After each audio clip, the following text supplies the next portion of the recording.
Welcome back to Frontline News. I'm Sashali Hamilton. It's now time for Frontline Business. The Jamaican flag was flown from the New York Stock Exchange building in the United States on Wednesday. This was done in an effort to highlight the successful performance of the Jamaica Stock Exchange, JSE. In October, the Financial Times named the JSE the best performing stock exchange in the world. In a Bloomberg interview, Managing Director of the Jamaica Stock Exchange, Marlene Street Forrest, discussed the achievement. It is really to do with the economy. You know that we are stable and persons are optimistic about Jamaica. The business people, the consumers, we are optimistic about what is going on in Jamaica. And over those couple of years, what we also have been doing is encouraging Jamaican companies to do better in terms of their corporate governance, training, etc. So we have been putting in the hard work for the companies to perform well, and it is paying dividend. She also spoke to foreign interest in the local stock market. It is growing very rapidly, which is why, too, we are here in New York, and we were just in Canada, because people are curious, people are seeing the results as shown by the index. But more so, what is happening is that when you look on how the companies themselves are performing, they are performing well.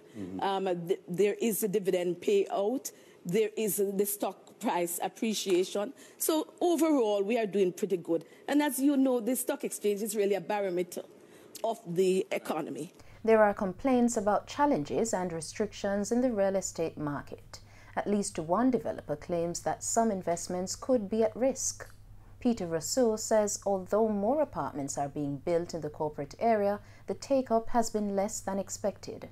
It will take some substantial time, in my view, for the demand to catch up with the present number. At one time there were 1,000 unsold units in the market. I don't know how many of those are still around. Although the desire for housing is high, most potential first-time buyers fall in the middle to low-income bracket. On the commercial side, developers are also running into challenges with the construction of office spaces. Mr. Rousseau argues that the parking requirement implemented by the National Environment and Planning Agency, NEPA, is particularly problematic. In Thursday's trading session, the JSE Combined Index declined by 1,433 points to close at almost 500,000. Overall market activity resulted from trading in 66 stocks, of which 26 advanced, 30 declined, and 10 traded firm. The junior market index declined by 26 points to close at over 3,000. Stocks advanced for Siboney Group, Dolphin Cove Limited, Elite Diagnostic, iCreate Limited, and JMMB Group. Stocks declined for Access Financial, Barita Investments, Blue Power Group, Consolidated Bakeries, and Express Catering. Trading firm were AMG Packaging and Paper, Berger Paints Jamaica, Caribbean Cement, Caribbean Producers, and Carreras Limited. Sagicor Select Funds was the volume leader with 9.7 million units, followed by Dolphin Cove Limited with close to 3 million units and Wigton Wind Farm Limited with over 2 million units.